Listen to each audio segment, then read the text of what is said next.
सूरज और उसकी 7 बहनें माला, मधु, पूजा, सीमा, मेघा, वर्षा और किरण इस दुनिया में अनाथ हो गए। कुछ दिन पहले सुबह के समय उनके माता पिता जिस बस में मजदूरी करके शहर से गांव लौट रहे थे, उस बस का एक्सीडेंट हो गया। ये खबर जब सभी भाई बहनों को मिली तो रो रो कर उनका बुरा हाल था। रिश्तेदार भी बच्चों से पल्ला झाड़कर अपने अपने घर चले गए। माला दीदी, मुझे भूख लगी है। हाँ मेरे राजा भैया, मैं और रोटी लाती हूँ। अब क्या करूँ, जो आटा था उसकी रोटियां बना दी। सबके हिस्से में आधी आधी रोटी आई। अब सूरज को रोटी, हाँ मैं अपने हिस्से की रोटी सूरज को दे देती हूँ। माला जैसे ही अपने हिस्से की रोटी सूरज की थाली में रखने लगती है, वो देखती है उसकी 6 बहनें पहले ही अपनी रोटी का थोड़ा थोड़ा हिस्सा सूरज की थाली में रख चुकी हैं। माला दीदी, ये देखो मेरे पास कितनी सारी रोटियां। मुझे मधु दीदी, पूजा दीदी, सीमा दीदी, मेघा दीदी, वर्षा दीदी और किरण दीदी सबने अपनी रोटी दे दी। माला दीदी, हम सबको इतनी भूख नहीं थी। हाँ दीदी, सूरज हमारा छोटा भाई है। अगर वो पेट भर कर खाएगा तो हमें लगेगा कि हमारा पेट भर गया, इसीलिए हमने अपनी रोटी में से थोड़ा थोड़ा टुकड़ा सूरज को दे दिया। दीदी, मेरी प्यारी बहनों, तुम सब बहुत समझदार हो। माँ बापू के जाने के बाद सूरज बहुत उदास रहने लगा है। हमें अपने भाई को हर खुशी देनी है, खुद को कितनी भी तकलीफ हो जाए पर हमारा भाई हमेशा मुस्कुराता रहे। अब से हम यही कोशिश करेंगे। मैंने गांव के जमींदार साहब से बात कर ली है, वो हम सबको अपने खेतों पर काम दे रहे हैं। अब हम सब मिलकर मजदूरी करेंगे और सूरज को पढ़ने के लिए शहर भेजेंगे। फिर सूरज की अच्छी नौकरी लग जाएगी, सब कुछ कितना अच्छा हो जाएगा। हर साल रक्षाबंधन का त्योहार आता, सभी बहनें मिलकर अपने भाई को राखी बांधती, उसकी लंबी आयु की कामना करती। अरे वाह दीदी, ये बैट बॉल तो बहुत अच्छा है। तुम्हें पसंद आए ना? ये देखो, हम सब ने तुम्हारे लिए नया कुर्ता पजामा भी खरीदा है। माला दीदी, हम सब ने लड्डू बना दिए। लड्डू? आज तो मजा ही आ जाएगा। मैं तो हर दिन रक्षाबंधन मनाऊंगा दीदी। आप सब मेरे लिए इतना करती हो, बढ़िया बढ़िया कपड़े, खिलौने, मिठाई। सच में रक्षाबंधन का त्योहार तो मुझे बहुत ही अच्छा लगता है। क्या हुआ दीदी? मैंने आपको कहा था ना हम सब बहनें आज के दिन नहीं रोएंगे। पर मधु दीदी, आज रक्षाबंधन के दिन सूरज की बहुत याद आ रही है। याद तो हम सबको आएगी ही, आखिर सूरज हमारा इकलौता भाई है, हम 7 बहनों की जान है। पर वो तो अपनी पत्नी के कहने पर चल रहा है। शहर में नौकरी लगते ही उसने हम सबको बिना बताए सुनैना भाभी से शादी कर ली। और जब पिछले साल हम सब बहनें अचानक उससे मिलने शहर गए, आपको याद है ना सुनैना भाभी ने और सूरज ने हमारे साथ कैसा बर्ताव किया था। सूरज, तूने शादी कर ली, शहर में घर बसा लिया और हमें बताने की जरूरत भी नहीं समझी। हम सब तेरे आने की राह देख रही थी। कितने साल तो तूने शहर में पढ़ाई में लगा दिए, मुश्किल से एक बार मिलने के लिए आया। ऐसा क्यों किया तूने? अरे तुम सब उसे क्यों तंग कर रही हो सकता है उसकी कोई मजबूरी होगी जो वो नहीं आया। तो क्या हुआ, हम सब बहनें उससे मिलने आ गई। सूरज मेरे प्यारे भैया, कल रक्षाबंधन है तो हमने सोचा कि हम इस बार अपने हाथों से तुम्हें राखी बांधे, इसीलिए हम सब बिना बताए आ गए। सुनैना भाभी, ये आपके लिए कुछ उपहार लाए थे। हमने सोचा पहली बार आपसे मिल रहे हैं, आप देखकर बताओ कैसे हैं। मैं इस तरह के कपड़े नहीं पहनती हूँ, ये सब तुम जैसी गांव की गवारी पहनती हैं। हम शहर के लोग नहीं पहनते और मैं अच्छे से जानती हूँ तुम सब जानबूझकर यहाँ आई हो। तुम्हें पता है तुम ये 2-2 रुपए की राखी बांधकर अपने भाई से अच्छे खासे पैसे और महंगा सामान वसूल कर ली जाओगी। मैं सब जानती हूँ तुम जैसी बहनें बहुत चालाक होती हैं। तुम सब जानती हो कि सूरज एक बहुत अच्छी नौकरी कर रहा है और लाखों रुपए कमा रहा है, और हमने ये नया फ्लैट भी खरीदा है। कहीं ना कहीं तुम सबके मन में यही चल रहा होगा कि जितना पैसा तुमने सूरज पर लगाया है वो वसूलने का समय आ गया है। क्यों, मैं ठीक कह रही हूँ ना? भाभी आप ज्यादा बोल रहे हो, हम सबने ऐसा कभी नहीं सोचा। सूरज हमारा छोटा भाई है और हमें जान से प्यारा है। किरण चुप हो जाओ, भाभी के आगे मत बोलो, वो ओहदे में तुमसे बड़ी है। माला दीदी, एक बार आने से पहले बता तो देती, हमारे भी कुछ पर्सनल काम होते हैं। आप सबके सब आ गए हो अचानक से। हमें सुनैना के घर जाना था, वहाँ रक्षाबंधन की पार्टी है। तो मैं आपके साथ बैठकर यहाँ टाइम तो खराब नहीं कर सकता ना। एक काम करो, आप सब ये राखी रख दो, मैं अपने आप बांध लूंगा। सुनैना, इन सबको चाय पानी दे दो, मेरे कुछ दोस्त आ रहे हैं, मैं उनसे मिलने होटल जा रहा हूँ। सूरज, राखी और ये लड्डू। सूरज, तुम लोगों ने चाय पानी पीना है या जल्दी से बताओ, क्योंकि मेरा भी ब्यूटी पार्लर का अपॉइंटमेंट है, मुझे वहां जाना है। मेरी मॉम के घर रक्षाबंधन की बहुत बड़ी पार्टी है, कल मुझे अपने भाई के घर राखी बांधने जाना है, उसके लिए मुझे तैयार होना है। नहीं नहीं भाभी, हम कुछ नहीं लेंगे, हम चलते हैं। सभी बहनें अपने भाई सूरज को याद करके रो पड़ती हैं। तभी जमींदार साहब आ जाते हैं। माला बेटी, ये लो, मेरे मोबाइल पर शहर से सूरज की पत्नी सुनैना का फोन आया है। बात ही कुछ ऐसी थी कि मैं खुद ही चला आया, नहीं तो तुम्हें बुला लेता। लगता है सूरज किसी तकलीफ में है। सुनैना बहु घबराई हुई है। क्या हमारा भाई तकलीफ में है? जमींदार साहब, एक बार फोन मिलाकर बात करवा दो, मेरा तो मन घबरा रहा है। हेलो माला दीदी, हेलो। सुनैना फोन पर रोने लगती है। सूरज का एक्सीडेंट हो गया था जिसमें उसकी कई चोटें आई थी। सूरज को खून की जरूरत थी जो उसकी बहनें ही उसे दे सकती थी, और अस्पताल में सूरज की हालत देखकर सारी बहनें फूट फूट कर रोने लगी। सूरज को बचा लो माला दीदी, उनकी हालत मुझसे देखी नहीं जा रही। घबराओ नहीं सुनैना भाभी, हमारे भाई को कुछ नहीं होगा, कुछ नहीं होगा। हम अपने भाई को कुछ नहीं होने देंगे। सारी बहनें मिलकर सूरज को अपना खून देती हैं। सूरज को जितना खून चाहिए था उसे अपनी बहनों से मिल जाता है और भाई बहन के रिश्ते की जीत होती है। सूरज ठीक हो जाता है और अपनी बहनों से माफी मांगता है। दीदी, मुझे माफ कर दो। मैंने तुम्हारे साथ क्या नहीं किया, अपनी बहनों को अकेला छोड़ दिया। मुझे भी माफ कर दो। मैं भी पैसों के अहंकार में रिश्तों को भुला बैठी थी। मैंने सूरज को आप सबसे दूर कर दिया। दीदी मुझे माफ कर दो। नहीं नहीं, तुम दोनों रो मत मेरे प्यारे भैया। हमारे होते हुए तुम्हें कैसे कुछ हो सकता है। मधु, पूजा, मेघा, सीमा, वर्षा, किरण, चलो हम सब मिलकर अपने भाई की कलाई पर राखी बांधते हैं और इस रक्षा सूत्र को बांधकर इसकी नजर उतारते हैं। इसकी सारी बलाई ले लेते हैं। हमारा प्यारा भैया चुप चुप जिए। हम सब यही कामना करते हैं। पूरा परिवार खुशी खुशी आपस में मिल जाता है। अज्जू, अब बस भी कर, कितना रोएगा? रो नहीं तो क्या करूं? मुझे ये बताओ, आप मेरे भाई हो या उस किशन के? आपने मेरी बॉल उसे क्यों दे दी? अज्जू, वो बॉल उसी की थी, तूने उससे छीनी थी। ये तो गलत है ना? तो क्या हुआ? मैंने छीनी थी तो वो मेरी हो गई ना। और वैसे भी वो किशन बॉल से कैसे खेलते हैं उसे तो ये भी नहीं पता। नहीं अज्जू, हमेशा याद रखना, कोई भी चीज किसी से छीन लेने से वो तुम्हारी नहीं हो जाती। तू परेशान क्यों होता है? मैं तेरी और किशन की दोस्ती करवा दूंगा। नहीं, रहने दो भैया, अब तो मुझे मेरी नई बॉल चाहिए। इतना कहकर अजय वहां से चला जाता है। विजय बड़ा भाई था और अजय को अच्छी और सही बातें सिखाता था, लेकिन अजय को तो हमेशा अपने मन की ही करनी थी। पिता के देहांत के बाद अचानक ही विजय पर घर चलाने की जिम्मेदारी आ गई, जिस वजह से उसे अपनी पढ़ाई बीच में छोड़नी पड़ी। वो गांव के ही एक सेठ के यहाँ काम करने लगा।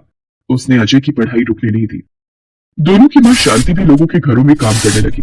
बड़ी मुश्किल से घर का गुजारा चल रहा था, लेकिन इस सबसे अजय को कोई मतलब नहीं था। उसे तो अपनी जिंदगी अपनी तरह से जीनी थी। माँ, माँ, खाओ। क्या हो गया? क्यों आसमान सिर पर उठा रखा है तूने?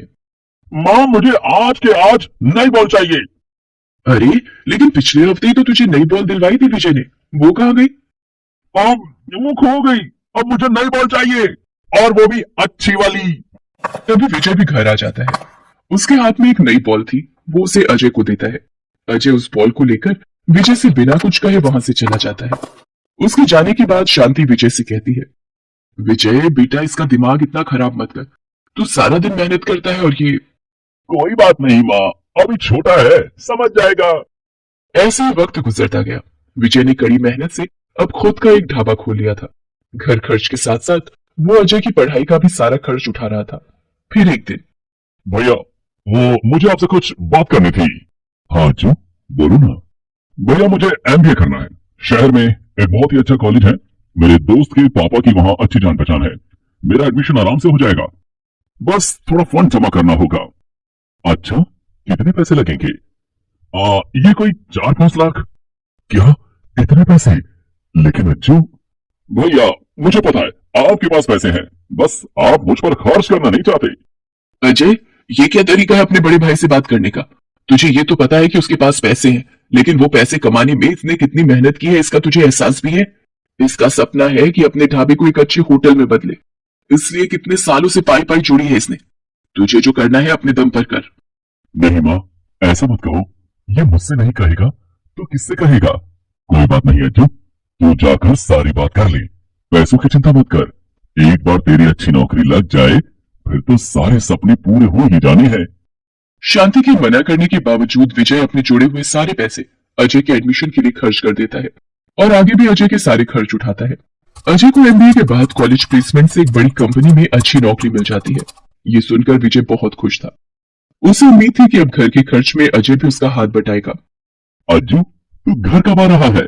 सुन, मैंने तुझसे कहा था कि शहर में कोई अच्छा डॉक्टर देख के बताना, माँ की हालत बिगड़ रही है। ओफो भैया, अब मैं जॉब करूं या ये सब करूं, मेरे पास सांस लेने तक की फुर्सत नहीं है। आप वहीं पर देख लो ना, और मैं फिलहाल घर नहीं आ पाऊंगा, बहुत बिजी हूं मैं। ये कहकर अजय फोन काट देता है। साथ ही वो उम्मीद भी तोड़ देता है जो विजय उससे लगाकर बैठा था। ऐसे ही वक्त बीतता गया। अजय ने कभी विजय और अपनी माँ की मदद करने के बारे में नहीं सोचा। उसने शहर में अपने बॉस की बेटी से शादी कर ली और शादी में मिले फ्लैट में आराम से रहने लगा। विजय का भी अब अपना परिवार था, पत्नी विभा और 2 बच्चों के साथ वो अपनी मां शांति की भी जिम्मेदारी उठा रहा था। फिर एक दिन, विजय बेटा, अब लगता है ज्यादा दिन नहीं है मेरे पास। अज्जू को बुला ला बेटा।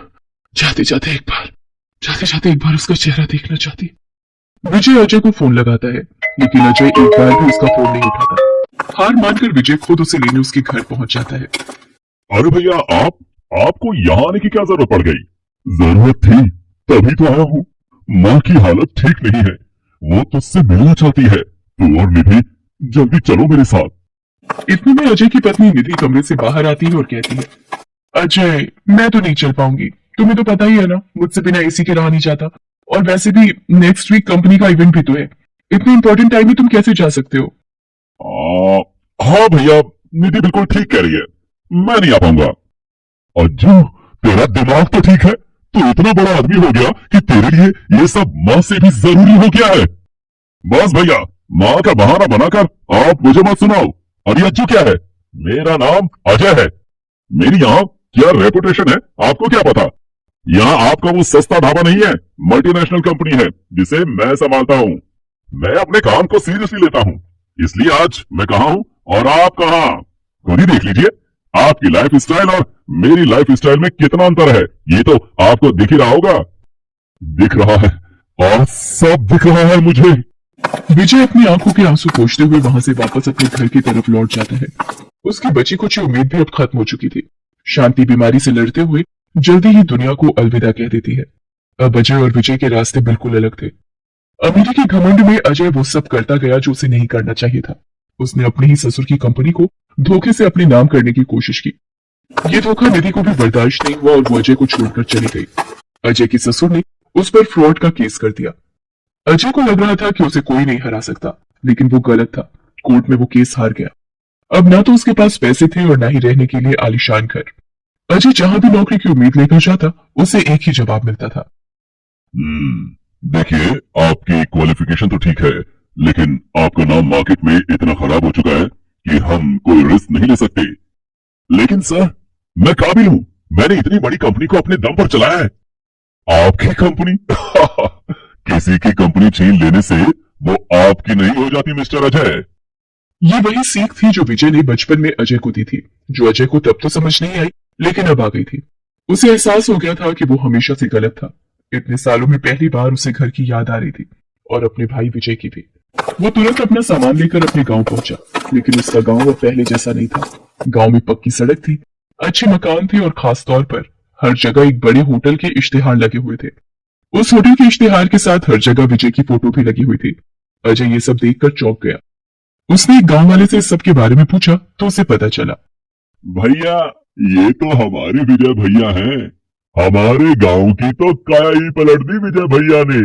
कई साल पहले ढाबा चलाते थे, फिर अपनी मेहनत से उस ढाबे को इतना बढ़िया होटल बना दिया इन्होंने कि दूर दूर से लोग यहाँ आने लगे।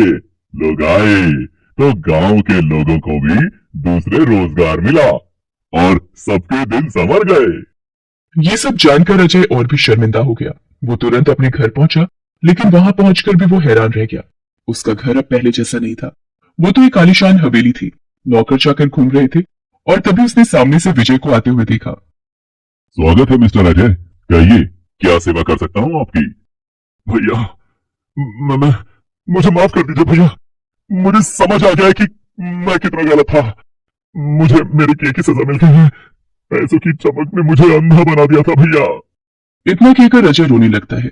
विजय उसके पास जाकर उसके कंधे पर हाथ रखते हुए कहता है, मुझे खुशी है कि मैंने जिस अज्जू को भेजा था आज वही वापस आया है मेरे पास। शहर के घमंडी अजय को वहीं पर छोड़कर। मुझे कल भी तेरी जरूरत थी और आज भी तेरी जरूरत है मेरे भाई। विजय ने अजय को दिल से माफ कर दिया था। उसने अजय को गले से लगा लिया और इसी के साथ दोनों भाइयों के बीच वो लकीर भी मिट गई थी जो अजय ने अपनी अमीरी के घमंड में आकर खींची थी। Thanks for watching.